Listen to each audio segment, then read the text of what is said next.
Teresa Lockwood. I have been a dispatcher, entering my 34th year as a dispatcher. I started at a local town, my first job, and I did that because my father was the first civilian dispatcher hired in a town. Traditionally, it was police officers. So it's kind of like a legacy thing, which is big here in the state police. I spent 10 years there, and then I came to the state police in early 2000. I started at a country troop, what we call a country troop, and then 2 years later I moved to one of our second highest volume call troop in the state. I did 15 years there, and most recently I work at our message center where I kind of coordinate all those support services. So if someone needs, say, a helicopter or the dive team or the SWAT team, what I now do is coordinate them. So there is room for change. You're not kind of stuck at the same place all the time. And then in, again, 2011, I was given an opportunity with other colleagues to form this academy because they saw the need for that standardization of training. My name is David Bernard. I've been a dispatcher for just about 11 years now with the state police. Originally when I was hired, I was out at Troop D in Danielson. Then I moved to Troop C for a couple years, and now I'm currently assigned to Troop B in North Canaan, Connecticut. So I've kind of moved west across the state.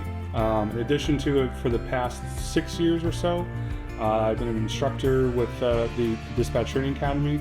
I'm very fortunate to work with Teresa on a lot of different issues, not only in our basic training program, but our in-service for all of our current dispatchers, specialized training for troopers and other law enforcement officials, and a lot of specialized assignments we got as well. So it's not just, there's a lot of opportunity in the state police to come and do different things. It's not just simply picking up the phone, talking to radio all day, every day.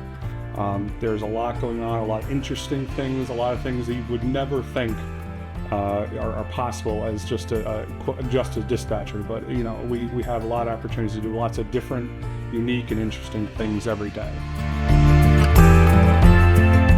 For example, one of the things people wouldn't even think of when UConn football is in session at the Rentschler Field Stadium, we're actually dispatching in the stadium in the midst of the game, but that's kind of an extra assignment that every dispatcher has an opportunity to put in for. And some people take advantage of it, but it's just a little bit different than that mundane everyday, sitting in a chair in a locked, dark room, and now you get to go out there and interact.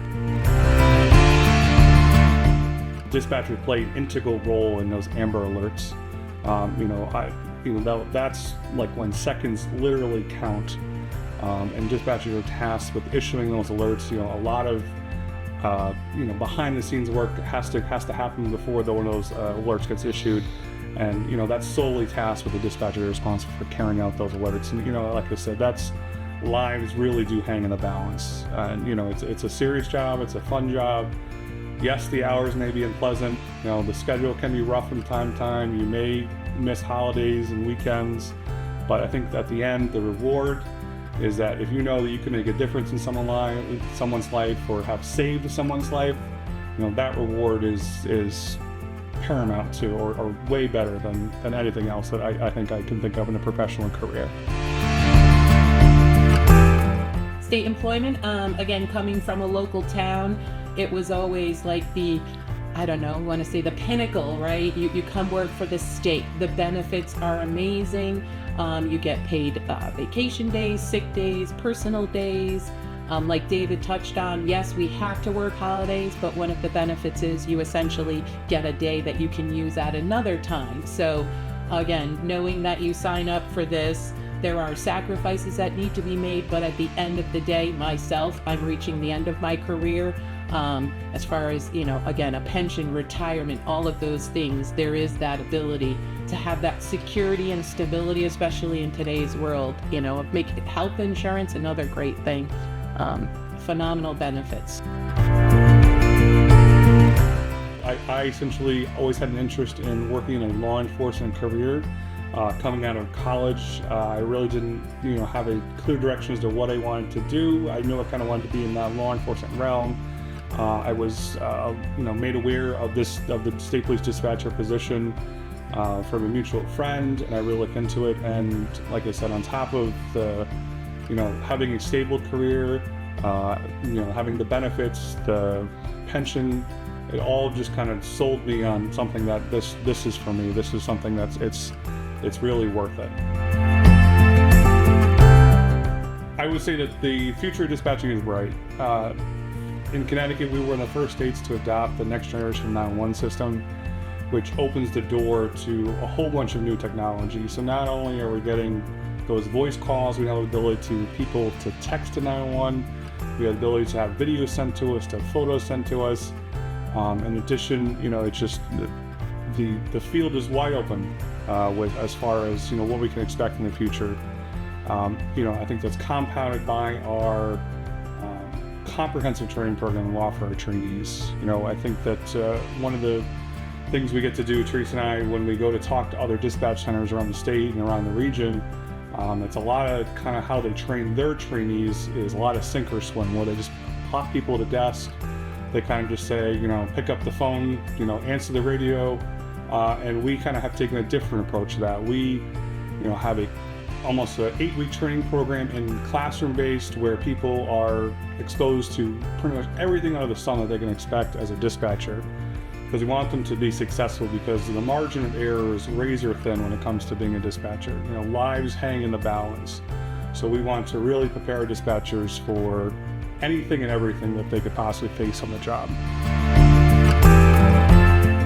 To reiterate what David said, like I said, back when this was started in early 2011, kind of the concept of it was to get that standardized training for dispatchers, which, if you think about it, troopers have a standardized training, firefighters have a standardized training, even EMTs and paramedic have a certification program. And I always said the people they tasked with saving all of their lives, they literally, like David said, clapped you at a phone and said, there you go, when it rings, pick it up. So this gives the newer dispatchers a great head start. We're getting them the statutory certifications that they need, and at the same time, we're able to simulate real life calls. We kind of put them in the hot seat so that when they get to the troops, it's not the first time they're experiencing that, feeling of, oh my God, somebody's life hangs in the balance with what I'm doing. I feel it's a calling in some ways. There are, lesson things that we obviously teach you. We teach you, things from a book and rules and regulations, but at the same time, you have to have that compassion and that feeling for people that are calling literally in the worst day of their life.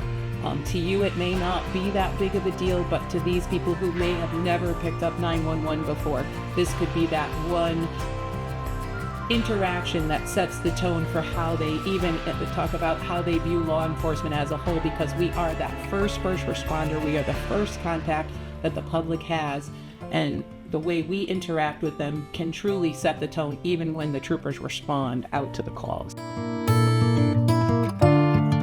Not being on the front line, the information we provide to the troopers or the officers keeps those frontline people safe, and they go home every night because of the job that David or myself or any of our colleagues do. There's no shame in saying that this job isn't for you, because it's not for everybody. But when you have that special mesh of, you have that calling, you have that passion, you have that desire, that this is going to be the job for you. I think that it's a special job, it's a unique job, it's a fun job. It's no 2 days are ever the same, and it can be a lifelong rewarding career.